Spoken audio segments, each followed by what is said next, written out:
Thank you for coming in on time. We appreciate your excellence. And we are going to get right into it today because we have an excellent panel. And I know they have extensive background. So we're going to go ahead and get started. We want to begin as we normally do by acknowledging the original stewards of the various lands that we are on. We also acknowledge our ancestors, those who toiled without compassion or compensation. We acknowledge all the elders and community stewards whose shoulders that we stand on as we build, we share and learn together for our collective liberation and sovereignty. So again, thank you and welcome to the session today. As I said, we have a phenomenal panel here of community leaders and elders. So we're super excited. And we just want to start by having the panelists introduce themselves. Please let us know your name, the origin narrative of your organization, and we'll go ahead and get started with Elder Rustum. Oh, good afternoon, everyone. And normally I would say that I am reaching you from Mi'kma'ki, which is the ancestral home of the Mi'kmaq Nation in Nova Scotia. But right now I'm on vacation in the Eastern Caribbean in St. Kitts. And I just want to thank everyone for coming here and thank Victor and his team for inviting me. My name is Ross Southwell, and I'm the founding CEO and currently in a position with the Black Business Initiative, which has been around for just short of 27 years. We've been in existence since 1996. Thank you. And Brother Clement, can you go ahead and take yourself off mute and introduce your organization and yourself? Thank you very much, Sister Blessed. Good morning, good afternoon, good evening, everyone, wherever you're listening from. My name is Clement Asena. I'm reaching you from Lethbridge, Alberta today. The organization I represent is called BIPOC Foundation. We started out a few years ago, registered, and just doing the work and trying to help out within the community.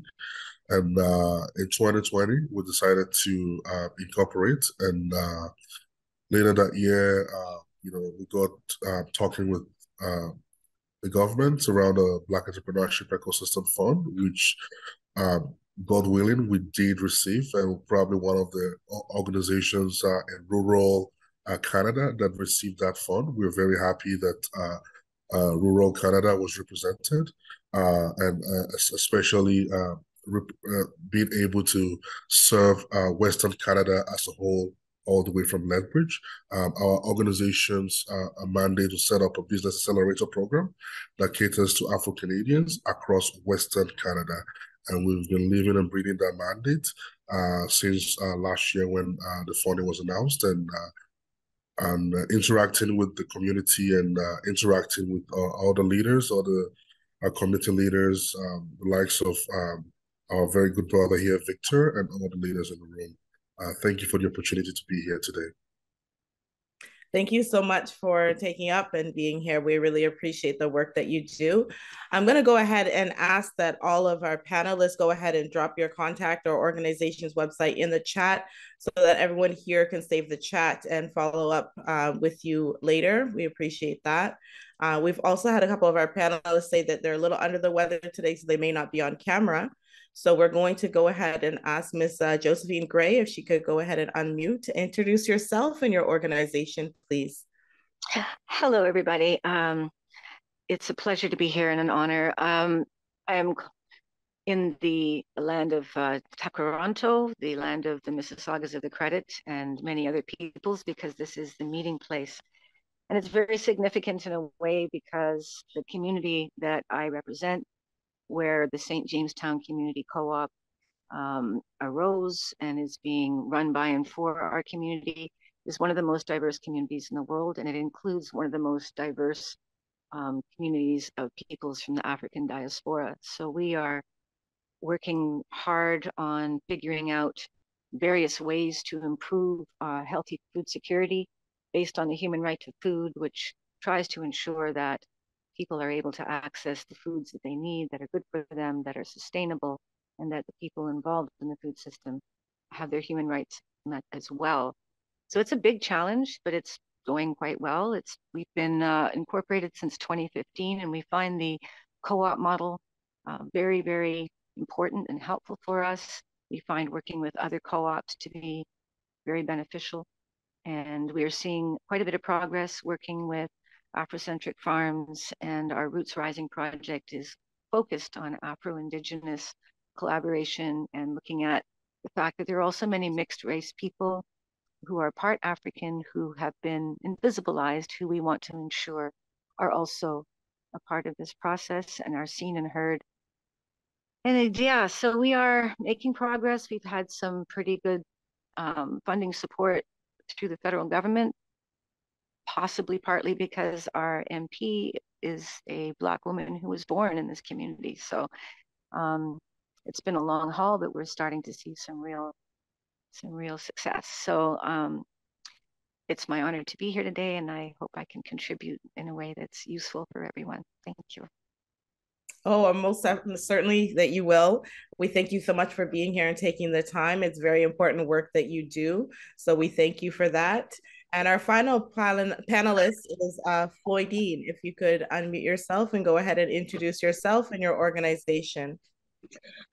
Good afternoon, everyone. The protocol already having been established through the acknowledgement of the land that we're on, also in Takaranto and in other parts of the world, where Indigenous persons, including Africans, reside. Thank you for this opportunity. I am humbled to sit in the seat as the Executive Director at Caribbean African Canadian Social Services, which really is the organization that has been birthed out of the Jamaican Canadian Association after several decades of them providing social services. We are now an independent charitable organization that has expanded to reach more persons of African ancestry in our diversity. So I bring you greetings on behalf of the organization, including our newly installed board of directors, which now reflects the diversity that we represent, not only in Toronto or the province of Ontario, but also in Canada. And I'm humbled again to be part of what I anticipate to be a very engaging conversation. I am complete. Thank you. Thank you so much. We really appreciate that. Thank you for sharing. So we're going to get started with our first question. My first question is in terms of sovereignty for Black-led nonprofits and charities related to your charitable status. What do you think are some of the opportunities and challenges that they face? And we can go ahead and start with you, Brother Clement. Thank you. Thank you for the opportunity to chime in here. As regards sovereignty for Black-led nonprofits, what we find, or what I find specifically, is the fact that even if we have a lot of Black-led nonprofits that are a little bit, that have been around for long, I want to say most of the Black-led nonprofits that are around today are new. Nonprofits that started, I want to say, within the last 5 years. And not a lot of them have been able to get to that point where, we're now talking charitable status. Of course, we know that the opportunity or the processes that it takes for an organization to get to get through their formative stage and normative stage, and get to that place where there is enough balance, and then to transition to the point where they now agree as an organization to become or to gain that charitable status, takes a bit of time. And considering that a lot of us Black organizations started within the last 5 years, there is also, that gap and, and that steadiness that needs to, happen within the ecosystem before we begin to, get to that point where we're now accepting, or where we're now stepping into charitable status.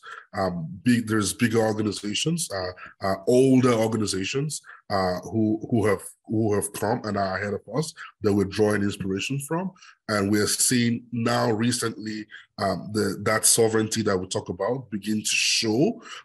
It's not really been that pronounced over the years, to be very sincere, and we haven't seen that much sovereignty. But I want to say that as we continue to grow as a community, and as we continue to raise ourselves and lift ourselves up, and continue to show Canada that we are able to take care of ourselves as a community, that we are able to look after ourselves, we are able to operate philanthropic organizations successfully, then we'll begin to see more sovereignty amongst Black-led nonprofits. Thank you. Thank you for that. Really appreciate that. And Elder Rustin, we'll go to you. Yeah, thanks, and thanks for the question. And I like the focus on sovereignty. You know, how do we get supreme power for our organizations? And one of the things that we've seen naturally, we are one of the granddaddy of the organizations. In fact, being incorporated in 1996 to do entrepreneurial development, the BBI is the longest standing type of organization of this type in Canada until recently with the investment in the entrepreneurship funds. But clearly, one of the things that we noticed earlier on, that there's so many different tools that our communities had not taken full advantage of that would give us the necessary supreme power or sovereignty for what we do and what we intend to commit to the communities. And in fact, when we were structured as a society, we actually created what we call a composite organizations, which does include a charitable organization called Businesses Jamming that does youth entrepreneurship. And it's kind of a funny story because this, I would have be happy to say it came from us, but it came from us working with organizations who had seen the benefit for those type of structures, which our community sometimes get on the bandwagon a little bit late. And it was, I think it was Royal Bank saw an article that we did about what we're doing with youth and questioned whether we shouldn't be looking at having a charitable organization to do that. And that, you know, having that level of sovereign ownership for those type of things has since helped us. And I don't know how many people know in recent times when BBI was asked as an intermediary for the Supporting Black Community Initiative, one of the things we insisted on was that Black organizations try to, whenever they can, to have charitable status and use the charity in corporation and societies to benefit what we're doing in terms of raising capital and having a sustainable strategy independent of only government funding. So we see that as a clear way for our communities to progress. We are now speaking about generational wealth and wealth creation and other things, but having the proper structures is a beginning for that, and being familiar with those tools have certainly helped. So yeah,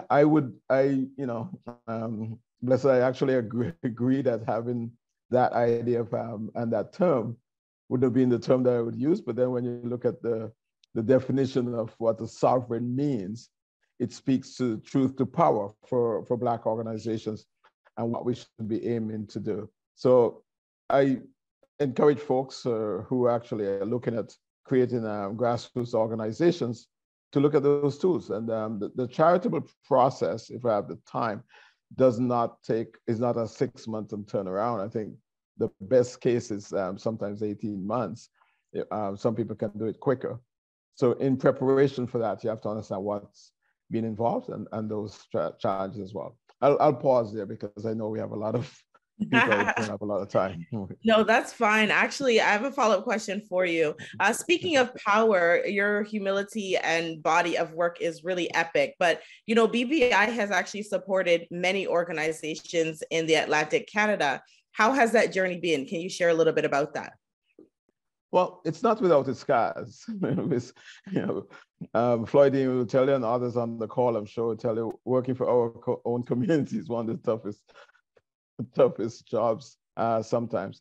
We've managed to survive because we had proper structure, and we understood that we were speaking about excellence way in advance of this. Like, listen, we have to be the best organizations. You don't have to be ruthless. You could be empathetic, but put the best structures, the best policies, and so in place, because it will benefit in the long run. So I can be honest and say it hasn't been easy, but it has been very, very rewarding. Like right now, we're doing work pan-Atlantic. We're also doing the Supporting Black Community Initiative is pan-Canadian, and we've invested in over 230 Black organizations across the country, using federal government funding to do that. And the ecosystem, the Black ecosystem that you see in entrepreneurship file, it is, without any modesty or anything, it is patterned off of the BBI journey and the BBI model and what works. So the FACE Coalition, the Black Opportunity Fund, and all these organizations are using the experiences that we've had in the trenches to make sure they don't go down those paths. And ministering, as she said, there wouldn't have been a Black entrepreneurship ecosystem or Black entrepreneurship loan fund if she hadn't visited Halifax and see what the BBI had managed. And we've been around for 25 years, though, so it hasn't been a short trip. Okay. Well, not at all. We thank you for sharing that. It is some remarkable work. Thank you. Ms. Josephine, what do you feel are some of the opportunities or challenges that we face? It's a great question. I mean, I feel that we're in a new period of time where we see a lot more of our people in positions of power, be it within anti-Black racism unit in the city, or even there's a Center for Advancing the Interests of Black People at Toronto Community Housing, which is struggling. But institutionally, we are starting to see more presence of our community, which is, I think, very important to pay attention to the opportunities that could entail if we can come together between civil society and civil service. There is, I think, exciting growth and emerging opportunities with the Foundation for Black Communities, which, has an opportunity to help uplift our growing network of Black community-led organizations. As the brother was saying, there's a lot of new ones that have come forward. And if we can start working collaboratively and cooperatively and overcome the sort of very white-dominated competitive paradigm that we've all been trying to struggle within for so long, if we can change course and show solidarity and show common cause, I think this is a really important time to work together to build ongoing infrastructure. And for us in our community, we felt that getting a hold of our food security, food sovereignty, is a key piece at the heart of all of this. Partly because, people who are on the more lower incomes being malnourished, it's more difficult to function, it's more difficult to engage. We recognize that there's a physiological aspect to having a effective and strong community. So we try to look at the whole person. We try to look at, mindfulness practices, health and nutrition, helping people to feel confident and able to defend themselves and the like, especially the young women. So these are things that we've been working on together, and we want to be able to collaborate and join on with, Black-led farms, other organizations that are working on food security. We're talking with African Food Basket, partnering with them around food distribution downtown and trying to develop an infrastructure for Black food sovereignty in the city which has said that they are committed to Black food sovereignty, but have yet to provide any infrastructure, even though there's infrastructure available that exists. So we really do need to get past the divide and conquer that we have been subjected to for so long, and be able to look beyond, different ethnicities and cultures from within our diaspora, be able to make that common cause between those of African and Caribbean and North American descent, and recognize that, we've all been colonized, and it's time for us now to rise and go beyond that and to bring back, more traditional values, but in the modern era, and the excellence of our creativity and our resilience, building on that and finding common cause, even though we may have very different diets and different needs and the like. So it's a fascinating process. And it's, for me, after 30 something years of work and organizing in the field around human rights and food security, it's I think an incredibly important window of opportunity for us to do everything we can to secure our future together.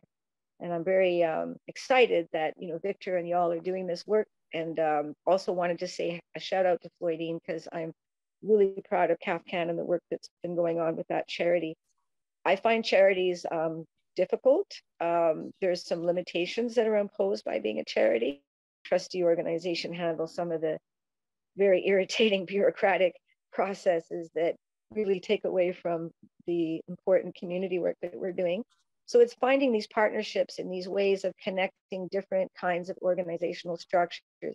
But I also want to mention something about co-ops that I think is really important, that co-ops have principles that are common across the world. And one of those principles is that we help each other. And it's a very, very different kind of experience to be building a cooperative where everyone is a member owner than it is to be running a nonprofit where those who are most responsible are not allowed to benefit, which I find very challenging for a lot of folks. So we also found that in a very newcomer predominant community, the cooperative model was more understandable and more recognizable and more trusted by many of our newcomers than this, you know, weird North American nonprofit model, which has become, I think, more and more compromised in recent years. So I feel that the co-op is an important model to help find teamwork, to help give people a sense of ownership, and it has allowed us to have a lot of committed people, even when we didn't have space and money, and survive the ups and downs together. So I'm very much about encouraging that as an approach. Our co-op allows for organizations, businesses, and individuals to be members. So there's a lot of ways in which we can start to recreate and generate innovation in how we govern and structure ourselves in order to ensure we have sovereignty. And I do believe that the co-op is one of the strongest ways legally to maintain sovereignty and to maintain autonomy, to maintain informed consent and the like. And that's partly because we also use credit unions, which are also cooperatives. So as banking and corporate rule become more and more powerful and more divisive, I believe that us pulling together really important to our community. Absolutely. Thank you so much.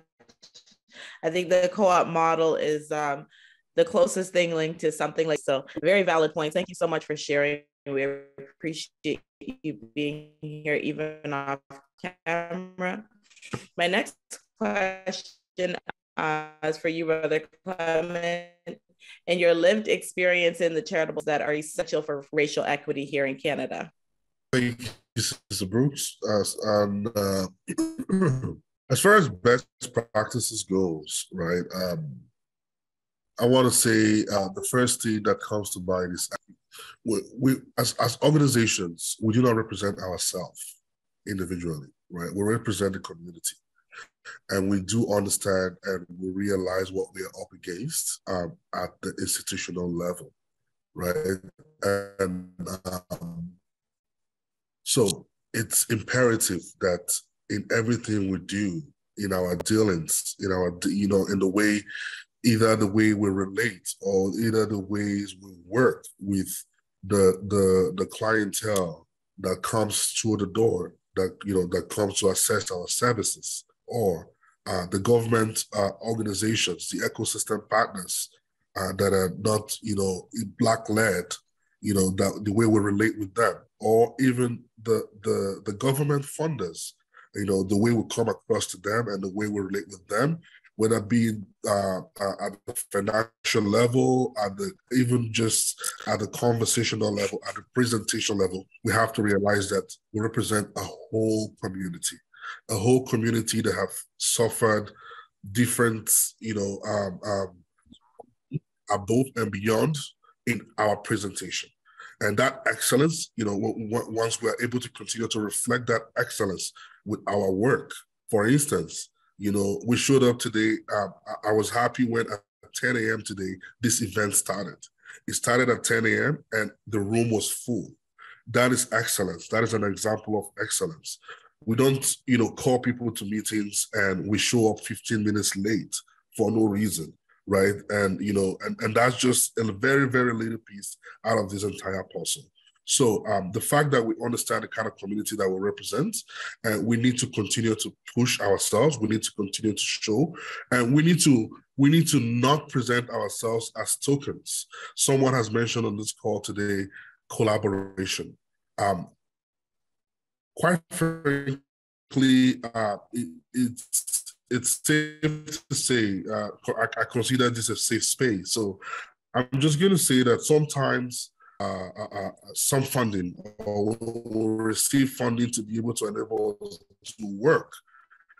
I can tell you that the default thoughts of the funders are not, the default expectations are not an expectation of success.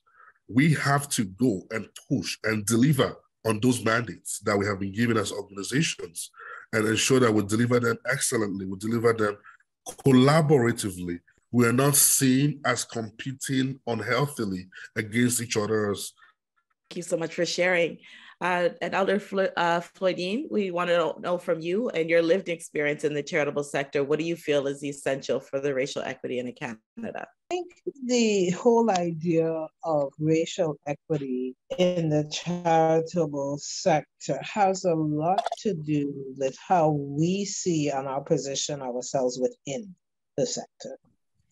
I think for too long we have focused on this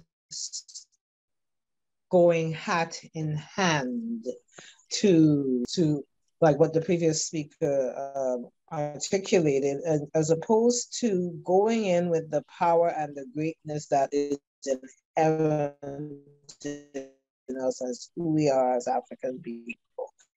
So in being able, my lived experiences and living experiences in this sector have much to do with position, which everything from the perspective of expecting sometimes to hear the no, but already always being ready to have the response on how to turn your no into my yes. So I think in navigating racial equity, I think we use our melanin cells to our advantage. I think for me, that has been the position as a woman who is very melanin blessed, seeking equity, woman in every different way, that the racial equity piece is more about helping people to understand why they need us and less about why we need them. And I think one of the things that has happened to us as a result of being enslaved is we've really lost a bit about that in this world of charitable status. We've lost a lot about our greatness and walking in and putting demands on our asks as opposed to sounding like we're begging or accepting things. For example, when I see racial equity, I know I'm being recorded, but I think it's really important for me to articulate what it is that I understand. If we ask the government for $500 million and they give us $100 million, you won't find me thanking the government for that. And I'll tell you why. Because when we deconstruct racial equity in charitable spaces, we should be going back to say, listen, we asked for $500 million because we deserve this $500 million. We're entitled to it. So when you come back to us with less than that which we have asked for, and then we turn around and write letters and commend them for all of this stuff, we're actually contributing to the racial inequity that's being perpetuated. Mm-hmm. So I think we have to be very intentional and selective and strategic. Part of that is understanding the importance of crossing the river together that so that the crocodiles won't eat us. That is a very good proverb that I abide by, that is African. And understanding that to achieve racial equity, we have to do what Clement said. We can't be tearing each other down. We can't be going to government and private spaces and speaking ill of another organization or its leader, all of that, or challenging because you were not included in the funding call or what have you. I know I'm saying a lot, but this aspect of the charitable piece is so important because I'm fairly new as an executive director. But CAN is positioned in a way that we get to talk about anti-Black racism, even amongst us. Mm-hmm. We get to talk about diversity, equity, inclusion, and how we are harming ourselves in that. So when we talk about the racial equity and the lived experience, I am also talking about it from a somewhat biased place, working with Rustum, doing the meeting of the minds, and saying that we're coming to you as one voice, even in our independent spaces. So that's how I navigated. And the last thing I'll say is I cut out the noise. I just cut it out. I don't engage in the, as we say at home, the he say, she say, them say, who is this? Everybody, because in this country, we have so many issues. We don't even have the amount of people or the financial resources to address the issues that we have. That's all I have to say about that now. I hope I answered your question. I am complete. Thank you. You absolutely did. And there's a lot of hearts in the audience, so we really appreciate that. I do have a follow-up question for you, as you have been really a godsend as an elder and supported a lot of the early stage Black-led organizations, even with trusteeship. Can you tell us a bit more about that journey as well?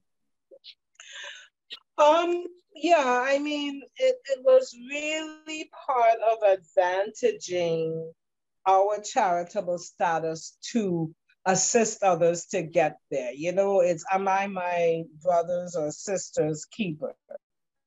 That journey for us has been very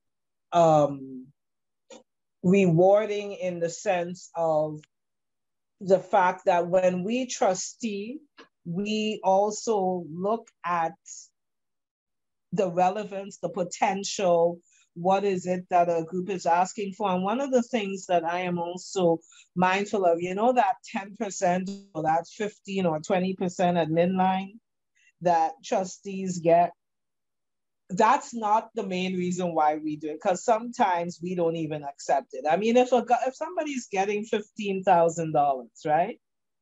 What difference is $1,500 going to make to CAFCAN compared to the entity? So that journey is about, our trusteeship has been rewarding because we're also mentoring. We're mentoring with a view to what Rustum said. So you can go and get your own charitable status. You can go and develop your governance and your leadership model so that you could be in the same place too.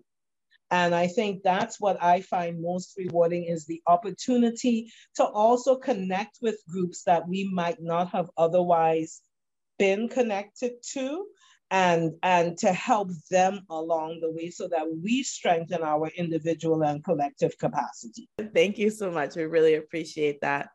And my next question goes to Elder Rustum. As it relates to structural racism, as well as anti-Black racism, systemic discrimination, what best practices or tools or models do you feel are genuinely advancing the Black-led non-for-profit and charities in Canada? Yeah, and thanks again for that. And, you know, it's always great hearing Floydine and some of the other comments, like Clement, who is quite new to me. I think one of the things, and someone else said it already earlier on, one of the biggest and best things we can do is excellence. Like we started this meeting on time, and good organization, so that no one, white, Black, or any color, can actually cast aspersion on the quality of what you do. There's no way you can insult the folks to say that. So we have to overcome those things. And we can either fight with bluster or fight with strategy. And we choose to fight by proving that Black people are resilient We are capable of working together despite all else, and Floydine gave you an example of that. And we must do a better job of it. And we are capable of, we understand systems and capable of doing excellent work. And so when I see things like Hope Blooms um, with their garden that now have, we've heard the conversation today, and I keep putting our community that always want to lead all the different pieces of career, a time to weep and a time to sow. And there's a time to lead and a time to follow. And we have to choose those things instead of always saying, why is this person getting that? When we're structured, they follow things. So the idea of anti-Black racism and systemic things that happen to us, one of the things that we have to be excellent at is our reaction to those things, because there's no way any person on this call who are Black haven't met some of it. I retired in 2012. Before I came back in 2016, I went to an event out at the Black Cultural Center. And as I was driving home, putting those things at the board tables and having our community in senior leadership roles is essential to making that change. And we can't sit at our hands, and as everyone else said, we can't keep fighting at each other. The brothers who are at the front line taking the struggle, those are just as sick in the face. And you know, for me, the idea, the concept of us creating some kind of treatise or understanding of ways to work together without the so-called crab in the barrel syndrome, and understanding the simple tenet that we can't lead at all things and be the best at it. So let's find our sweet spot. The guys who are good at medicine and social things. Those are the guys who we need to defer to. And if I can go shoulder to shoulder with Floydine with what she's doing, so much for me, because in turn, we are a better organization for it. And we have bright folks, bright young folks, younger than me for sure, who can do that kind of work.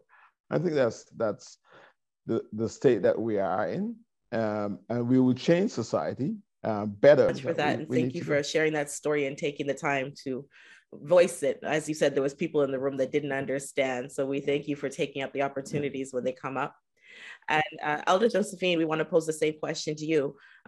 What do you feel best practices are model in Canada?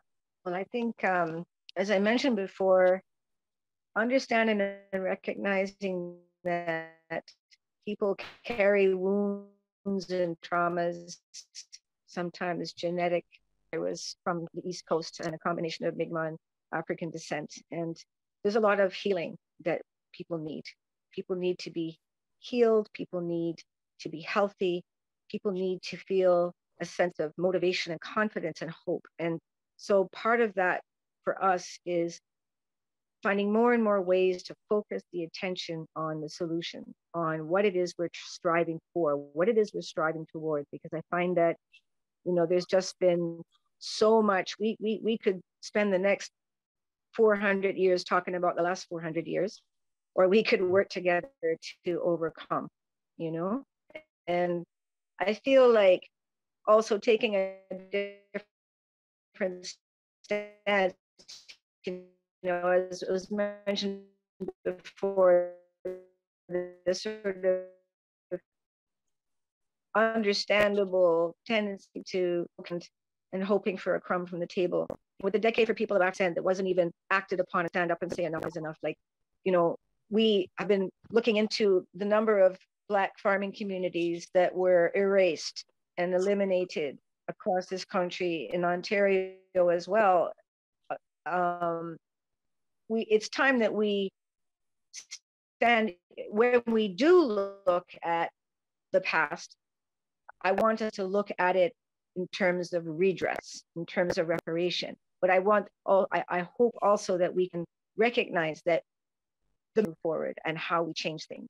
And I think another thing that is not thought about a lot that concerns me is, you know, I'm personally of half Jamaican descent, but I also understand that there are so many people in Canada and North America that are African and Indigenous descent. And they've been combined that way for many of them for centuries and some more recently. But this is an entire demographic that we rarely think about or speak to.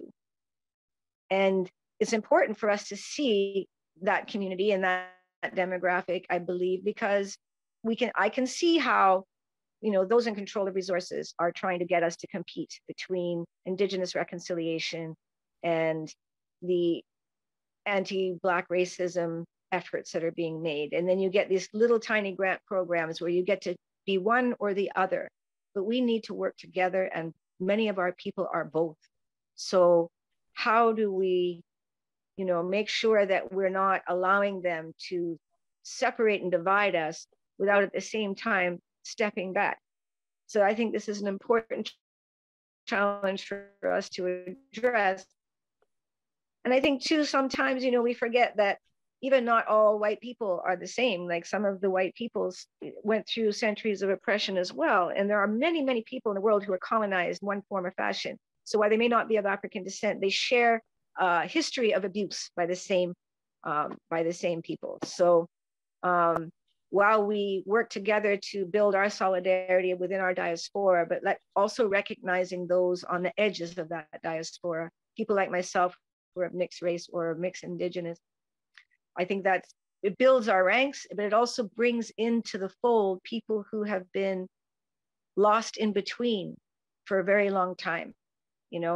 Many of us who are of mixed race have felt very unwelcome anywhere for a very long time. So I see that, feel that starting to change. I think it's important because we are a part of this story as well. And when folks who are on the margins of the diaspora are welcomed in, it grows our strength, it grows our reach, and it helps to build bridges across other divides so that ultimately we are able to create enough momentum and enough of a critical mass that our right to sovereignty, to food security, to grow our culture, to organize our communities and our organizations our way becomes undeniable and unstoppable. Appreciate that. Thank you so much for sharing.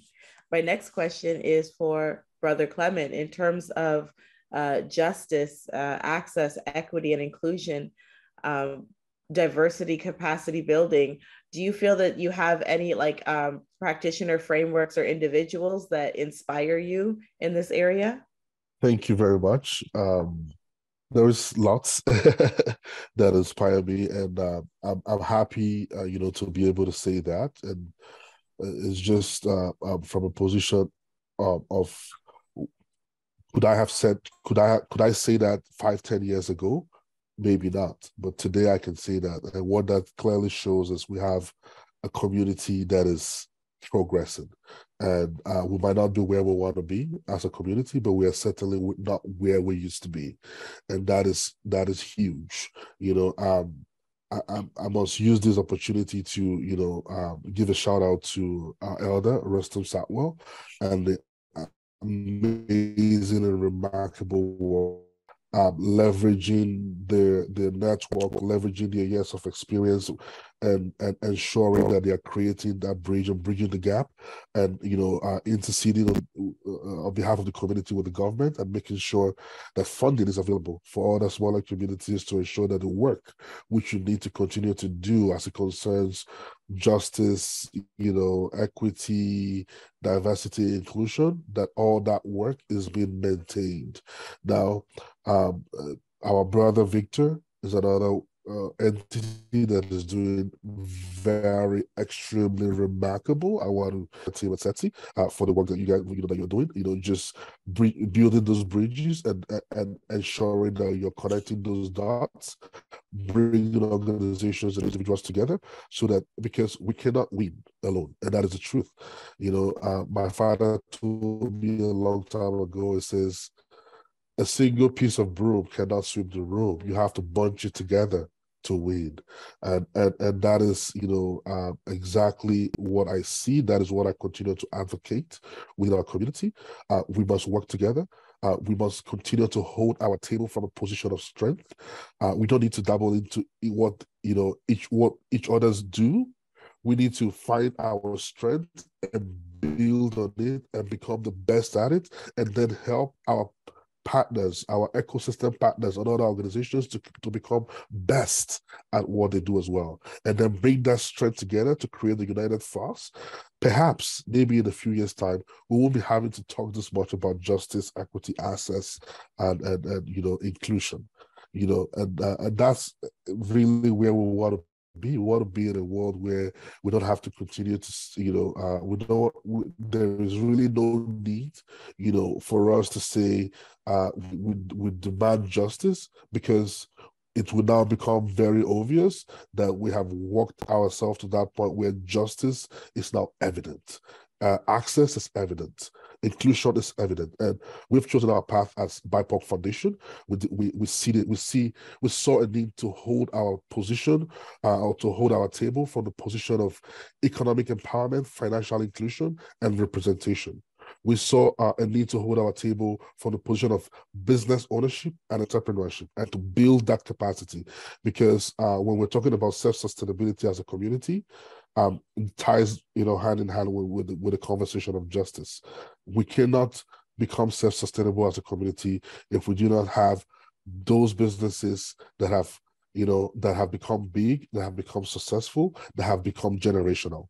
And we need to continue to help those businesses to build the capacity where it comes to a point where we have big enough businesses to float philanthropic, to become philanthropic, to give back to the community. I will hold it off for now so that we can let others speak. Thank you for the opportunity. This is a blessing. Thank you so much. Wow, very well said. We really appreciate all of your remarks. My next question is for Elder Floydine. Many of our leaders, both nationally and internationally, have raised awareness around rest being a form of resistance. As a leader, how do you feel self-care, like how essential self-care is to the well-being of your work? I think it is extremely important. I think it is necessary. I think it's in our DNA. If we think about how we grew up and what time we got up to eat, what time we ate by, what we do, there's a reason why the sun sets at a certain time. It means our bodies are supposed to shut down, right? And so I think that's some work that we have to do in the leadership space. I often speak about there needs to be not the best example, but I think you'll understand it, a union for CEOs and EDs where we are protected in a way that's different to employees, because the expectation of us in this type of leadership doesn't lend itself in a similar kind of way to getting as much rest as we need and require. So it is extremely important. It's extremely important because we carry on our shoulders a lot, that when we show up in spaces, we have to be showing up still with a smile, still focused, still not looking like we just rolled out of a bed or something.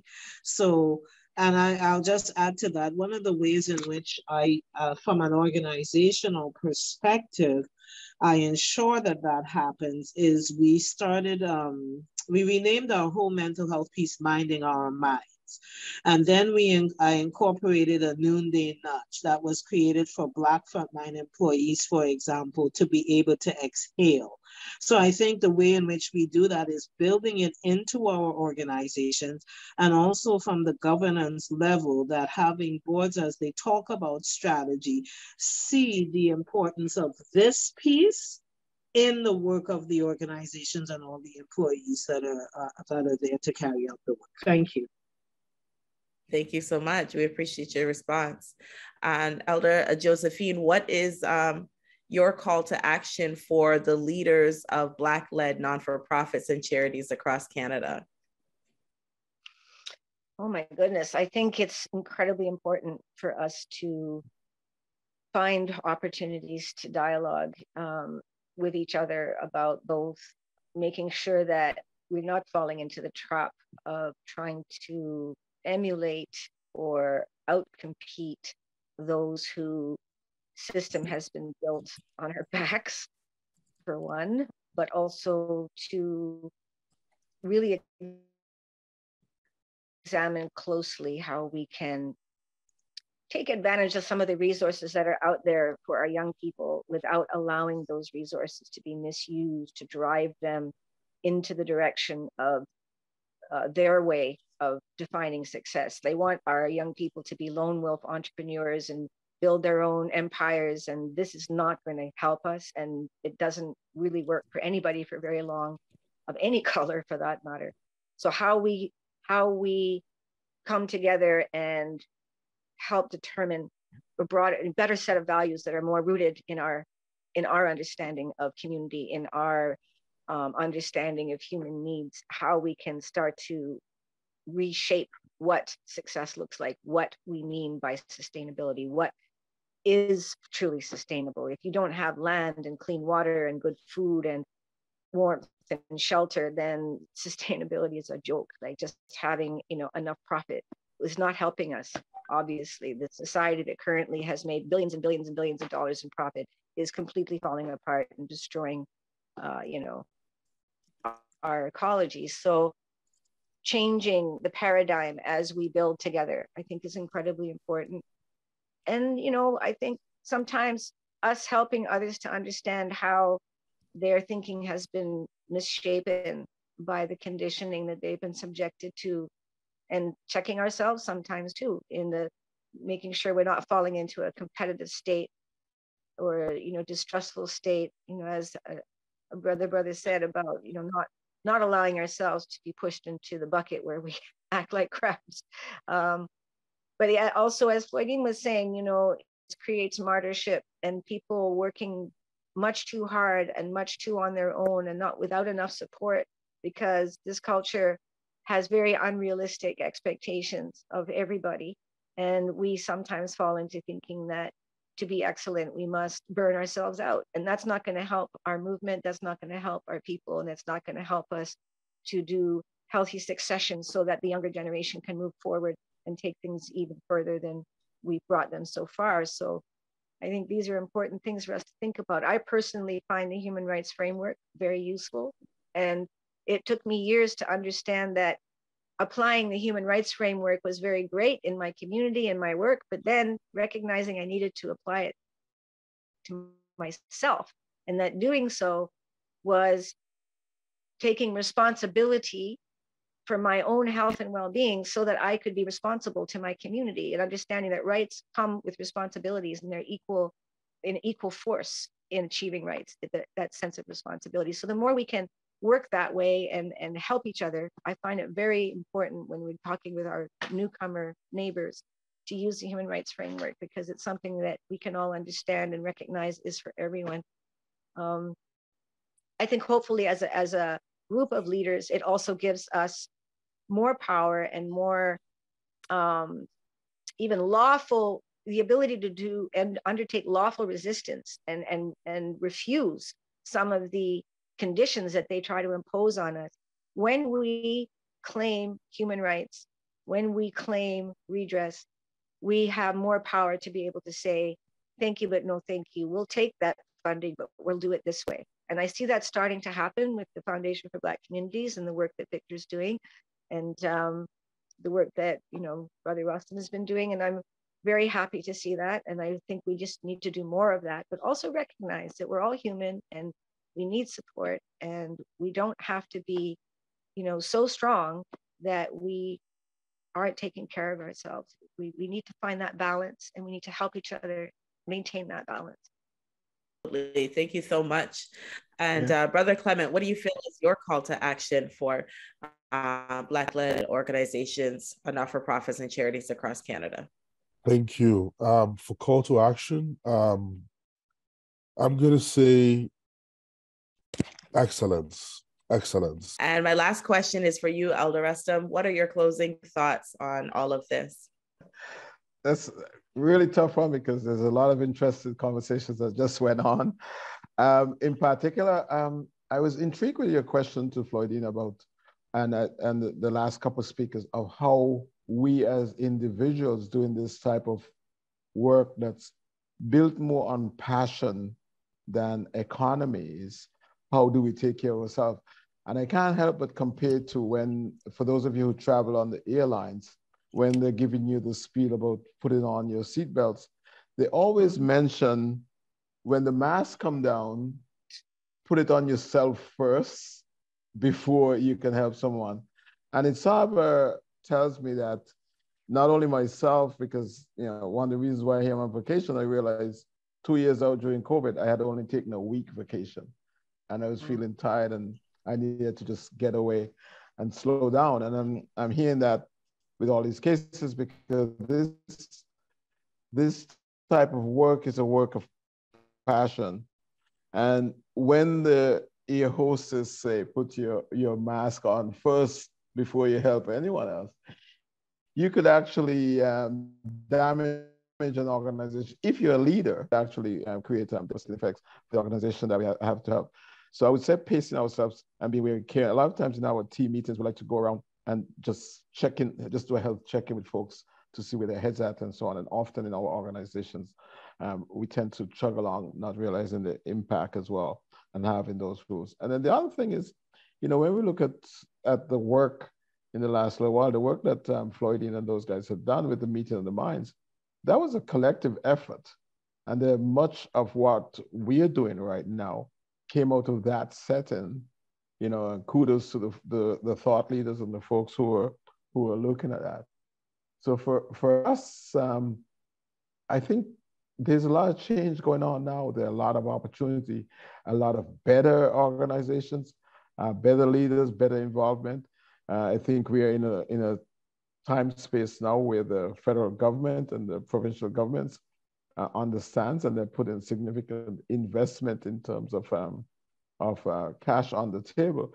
Is never enough, but they're actually getting some headways on those that's leveraging others. And I think it's Clement or someone earlier on spoke about the once you have strong organizations, you can then level from the private sector. Because if you look at the US, what the federal government is doing here, the corporations do down there. And the corporations don't do a lot of investment in Black communities here. Why shouldn't they be stepping up? You've seen that now with some of the banks, but you need a lot more support as well. So we actually take the position that our purpose drives the why we're here and the what we do. And apart from vision, mission, and all of that, we think that a single line that from the BBI perspective is that we're here for one thing is changing lives by creating economic independence. And that can go in so many ways, because economic independence gives you political independence, health, wellness, societal, whether it's strategies. I think one of the earlier speakers was speaking about strategies in terms of agri-food, healthcare, and being part of the digital economy, because we're in the fourth industrial revolution, which is tech-based and digital-based. And we need to pull our communities along that line, because it doesn't mean that you can't do a restaurant and so on. But if you're not involved in that, you're putting yourself further behind. And so we keep understanding, hey, these are the strategies as well. And the last thing that we need to do a lot better, seeing that you ask, is that a lot of whites, and not only white, but a lot of mainstream organizations have learned the dance of government relations.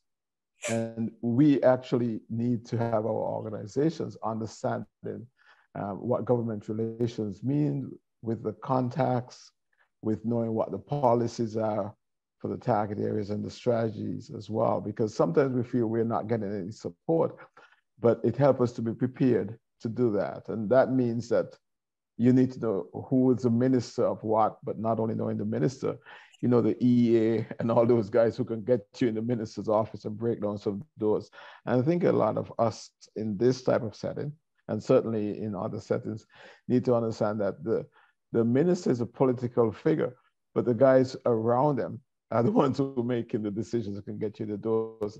And those are some of the strategies that we look. So for me, it's not to drag on too much. It's about changing lives by creating economic independence and such as wealth creation and sustainability. I'm pleased to have been invited, and thank you for hosting us, and Victor as well for the invitation, and the other panelists. Actually, it's been quite powerful for me today. Yes, it has been for us as well. We want to thank you for being here. I want to thank each and every one of our panelists. This was a remarkable discussion. We really appreciate and value each and every one of the remarks that were made here and taking the time to be here. Thank you once again. And to everyone else who tuned in, we thank you for taking the time and showing up. We appreciate you staying till the very end, getting the very last drop. And we want to end the session the same way that we began, by acknowledging the original stewards of the various lands that we are on. We also want to acknowledge our ancestors and those who toiled without compassion or compensation. We acknowledge all the elders and community stewards whose shoulders that we stand on as we build, share, and learn together for our collective liberation and sovereignty. Once again, thank you and have a great weekend, everyone.